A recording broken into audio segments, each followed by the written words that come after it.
SailGP Insights takes a data lab to every Sail Grand Prix. This lab conceals the best-kept secrets of SailGP's fleet. This room receives data from 1,300 sensors placed on board the F-50s. Teams can see each other's data, but only those who know what to look for will find the key to success. The best sailors in the world know this room as the Grand Prix Vault. In season 3, we started the season with all the boats being close to the line. And the New Zealanders, they were struggling at the start. Look at that, dejected Burling. Look at him, he can't believe it again. They're just not delivering. And 3 or 4 events in, New Zealand had a different approach. They figured out how to get off that start line way better than anyone else, and they were just absolutely off. New Zealand is first, dominating the start and mark number 1. It's a great start from the Kiwis, first to mark 1. New Zealand are flying to the start line from far back with a lot of pace. Slingshot approach, if you like. It is harder to pull off.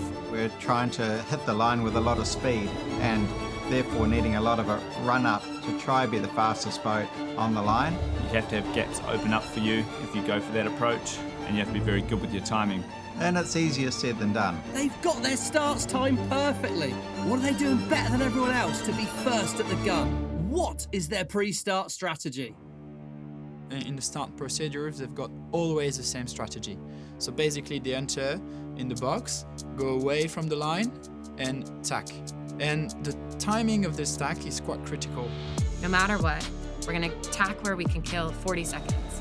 Keep Burling, Blair, Tuke, they're just nailing it. Every time like clockwork, 40 seconds time to kill. And it's New Zealand crossing the line in first in Singapore. They're becoming real contenders this season, and the data is showing us that one of their best kept secrets is how they've mastered their time to kill. Time to kill. Yeah, it should be the name of a book. If it's not already, it should be, but it matters so much. We've got 2 things that the teams are using to be able to do their run up to that start line.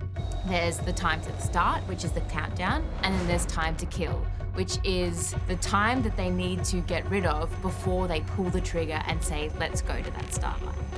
Well, the race will start in 60 seconds. Team New Zealand are 20 seconds away, so that means they have to kill 40 seconds. This has been their formula all season long. These timings seem to be part of their secret recipe.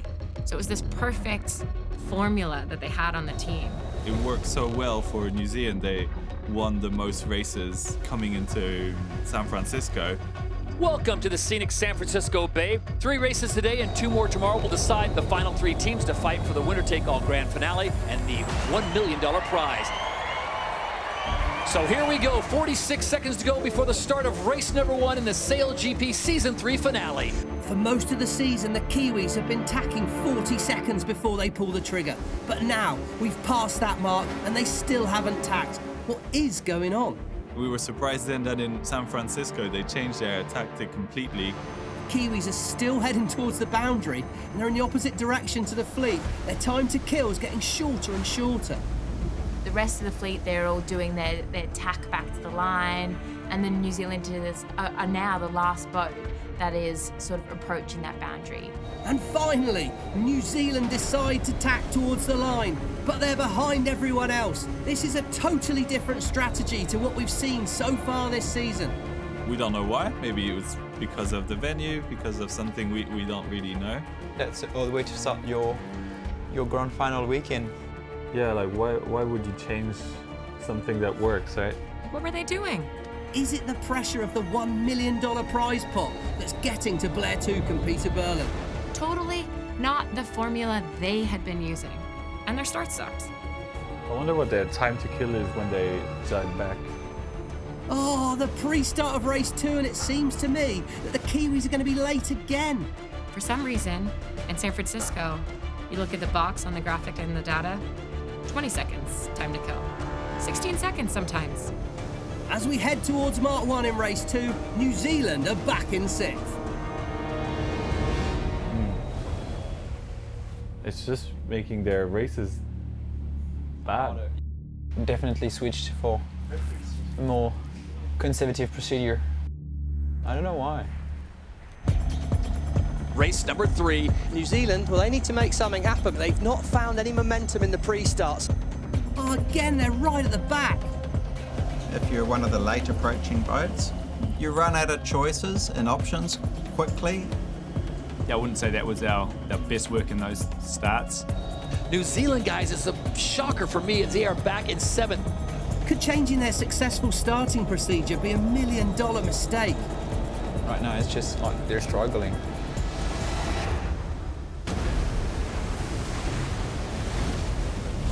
It's day 2, and it's the final fleet race before the series grand final here in San Francisco. These are 2 key races for New Zealand. I think that the Kiwis are going to need to review their previous start line data. They need to fix what's been going on with their poor starts this weekend. One style of starting that doesn't always work, and it's trying to decide when you do which one. You've got to be super adaptable to your strategy. But one thing that you can do is decide your tolerance for risk.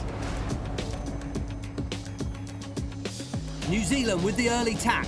They're one of the boats closer to the start line, in front of most of the fleet. This is what we're used to seeing from the Kiwis. More in control. So they're going back to their normal procedure.